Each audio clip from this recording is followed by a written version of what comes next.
ನಮಸ್ಕಾರ ವೀಕ್ಷಕರೇ, ನಿಮಗೆ ಮತ್ತೊಮ್ಮೆ ಪುಷ್ಪ ಕಿಚನ್ಗೆ ಸ್ವಾಗತ. ಇವತ್ತು ನಾ ಮಾಡ್ತಾ ಇರೋದು ರವೆ ಇಡ್ಲಿ. ರವೆ ಇಡ್ಲಿಗೆ ಎಣ್ಣೆ 2 ಲೋಟ ರವೆ ತೊಗೊಂಡೇನಿ, ಚಿರೋಟಿ ರವೆ. ಆಮೇಲೆ 1 ತೌಲಿಯಷ್ಟು ಎಣ್ಣೆ. ಇಲ್ಲೇ ಅದಕ್ಕೆ ಒಗ್ಗರಣೆ ಹಾಕಲಿಕ್ಕೆ ಸಾಸಿವೆ, ಕಡಲೆಬೇಳೆ, ಉದ್ದಿನಬೇಳೆ, ಜೀರಿಗೆ, ಇಂಗು ಇದೆ. ಆಮೇಲೆ ಇದು ಅದಕ್ಕೆ ಗೋಡಂಬಿ, ಕರಿಬೇವು. ಆಮೇಲೆ ಇದು ಒಂದು ಸ್ವಲ್ಪ ನಾನು ಬೇರೆ ಥರ ಆವಾಗ ರೆಡಿ ಮಾಡ್ಕೊಂಡು ಇಟ್ಕೊಳ್ತೀನಿ.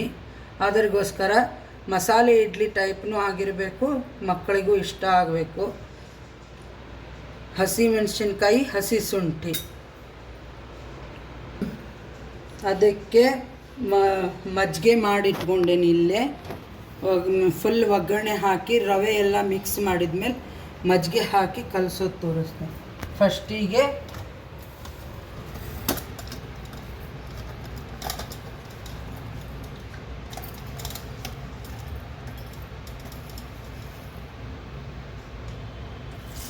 ಫಸ್ಟಿಗೆ ಸಾಸಿವೆ, 1-2 ಸ್ಪೂನಷ್ಟು ಸಾಸಿವೆ. ಎಣ್ಣೆ ಕಾಯ್ದಿದೆ.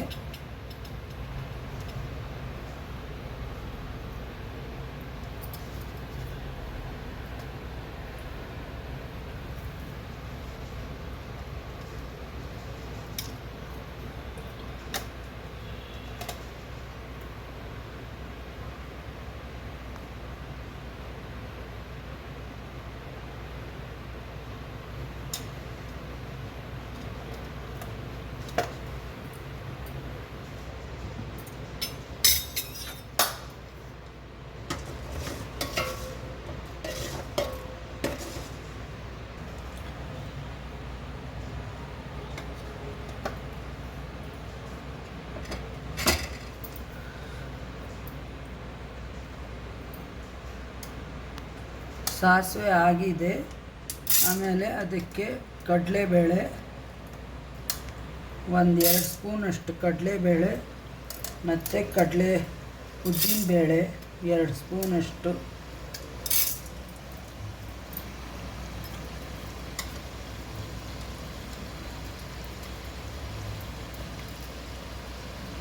ಒಂದು ಸ್ಪೂನಷ್ಟು ಜೀರಿಗೆ. ಎಲ್ಲ ಚೆನ್ನಾಗಿ ಮಿಕ್ಸ್ ಮಾಡ್ಕೋಬೇಕು.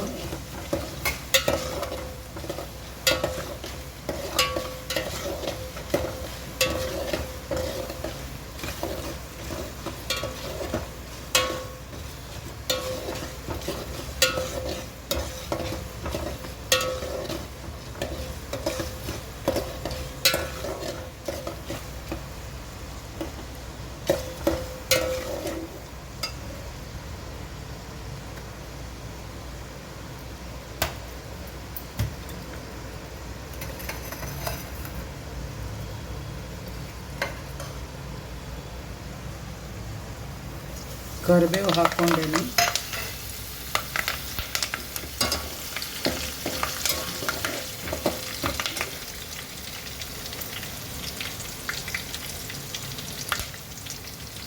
ಆಮೇಲೆ ಹಸಿ ಮೆಣಸಿನ್ಕಾಯಿ ಹಾಕ್ಕೊಂಡೇನಿ. ಪ್ಯಾಕೆಟಲ್ಲಿ ಹಸಿ ಮೆಣಸಿನ್ಕಾಯಿ ಇರಲ್ಲ, MTR ಏನು ಬರುತ್ತಲ್ಲ ಆ ಪ್ಯಾಕೆಟಲ್ಲೇ ಇರಲ್ಲ. ಅದು ಚೆನ್ನಾಗೇ ಇರುತ್ತೆ, ಸಾಫ್ಟಾಗಿ ಆಗುತ್ತೆ ಇಡ್ಲಿ.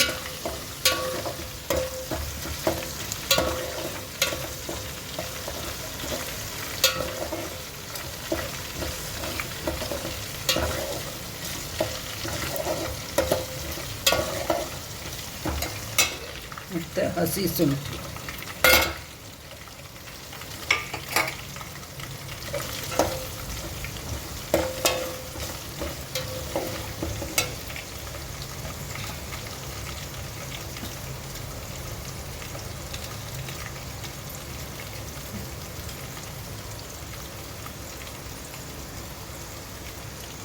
ಇಂಗು,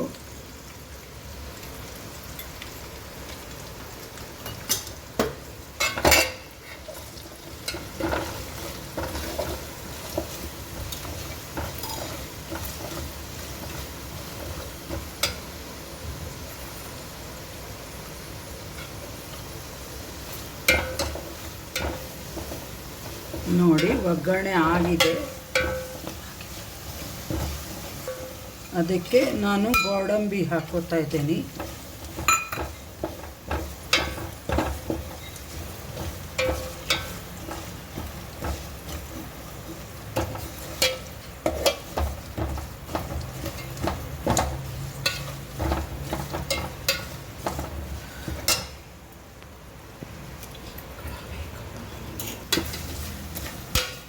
ಇದೆ ಎಲ್ಲ ಒಗ್ಗರಣೆ ಚೆನ್ನಾಗಾಗಿದೆ.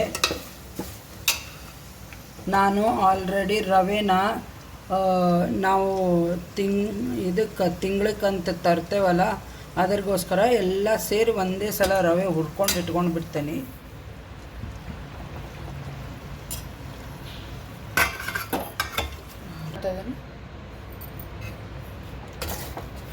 ಇದೆಲ್ಲ ಚೆನ್ನಾಗಿ ಎಣ್ಣೆಯಲ್ಲೇ ಮಿಕ್ಸ್ ಮಾಡ್ಕೋಬೇಕು.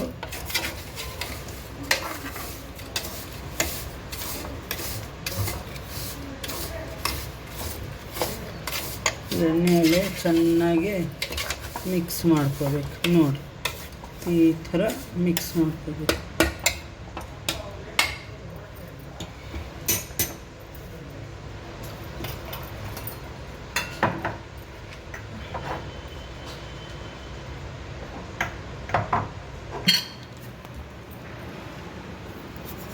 ನೋಡಿ ಫಸ್ಟಿಗೆ ನಾನು ಒಂದು 2 ಸ್ಪೂನ್ ಹಾಕ್ಕೊಂಡಿದ್ದೆ. ಸ್ವಲ್ಪ ಉಪ್ಪು ಹಾಕೋತೀನಿ ಮೇಲೆ, ರುಚಿಗೆ ತಕ್ಕಷ್ಟು ಉಪ್ಪು.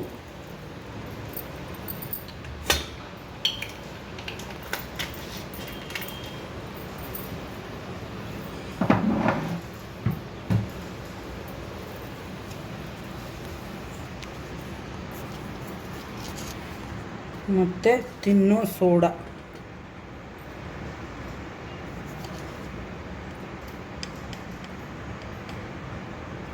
ಸ್ವಲ್ಪ ಹಾಕೋಬೇಕು. ಮೊಸರು ಏನು ಮಾಡ್ಕೊಂಡಿದ್ದೆಲ್ಲ ಅದನ್ನು ಮಜ್ಜಿಗೆ ಮಾಡ್ಕೊಂಡಿದ್ದು ಕಲಿಸ್ತಾ ಇದ್ದೀನಿ.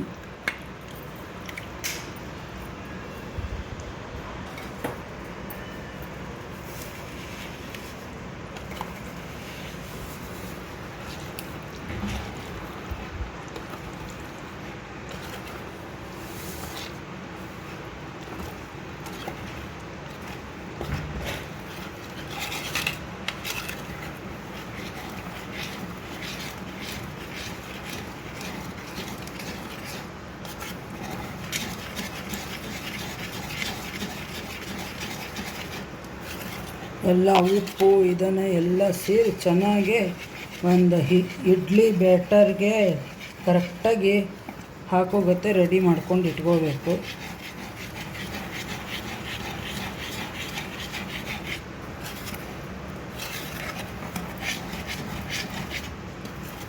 ಇಡ್ಲಿ ಹಾಕೋಬೇಕಾದ್ರೆ ಏನಾರು ಒಂದು ಸ್ವಲ್ಪ ಗಟ್ಟಿ ಅನಿಸಿದ್ರೆ ಮತ್ತೆ ಒಂದು ಸ್ವಲ್ಪ ಮಜ್ಜಿಗೆದು ಉಳಿಸ್ಕೊಂಡಿರಬೇಕು.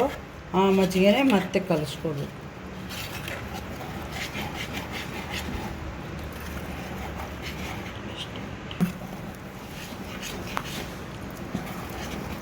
ನೋಡಿ ಈಗ ಒಂದು ಸ್ವಲ್ಪ ಇಷ್ಟು ಹದಕ್ಕಿದೆ. ಮತ್ತು ಇಡ್ಲಿ ಹಾಕೋಬೇಕಾದ್ರೆ ಇದನ್ನಾಗುತ್ತೆ. ಇದು ಸುಮಾರು 1 ಅವರ್ ನೆನೆದ್ರೆ ಸಾಕು.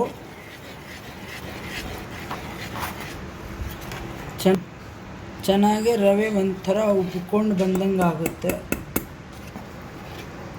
ಎಲ್ಲ ಹೊಂದ್ಕೋಬೇಕು. ಇಷ್ಟೇ ನೋಡಿ ವೀಕ್ಷಕರೇ, ಈ ಥರ ಹಿಟ್ಟು ಸ್ವಲ್ಪ ಗಟ್ಟಿಯಾಗಿದೆ. ಇದಕ್ಕೆ ಒಂದು ಸ್ವಲ್ಪ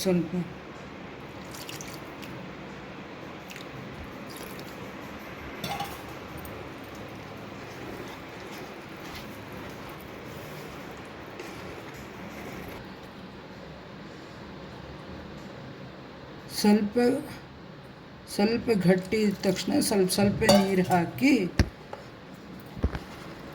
ಬೇಕಾದರೆ ಮಜ್ಜಿಗೆ ಉಳಿದಿದ್ರೆ ಮಜ್ಜಿಗೆ ಹಾಕ್ಕೋಬೇಕು. ಇಲ್ಲಾಂದರೆ ಒಂದು ಸ್ವಲ್ಪ ಇದನ್ನು ನೀರು ಹಾಕ್ಕೊಂಡು ಕರೆಕ್ಟಾಗಿ ಇಡ್ಲಿ ಹದಕ್ಕೆ ಮಾಡ್ಕೋಬೇಕು.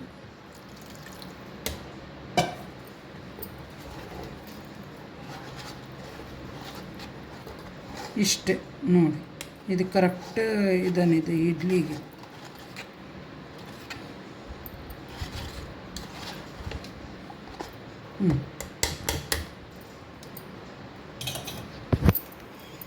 ಇದಕ್ಕೆ ಪ್ಲೇಟಿಗೆ ಅಲ್ಲೇ ನಾನು ಈ ಇಡ್ಲಿ ಪಾತ್ರೆಗೆ ನೀರು ಹಾಕಿಟ್ಟೀನಿ ಕೆಳಗಡೆ.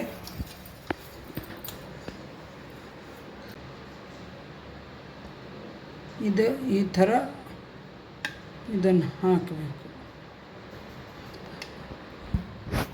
ಈ ಥರ ಹಾಕಿಡಬೇಕು. ಇದಕ್ಕೆ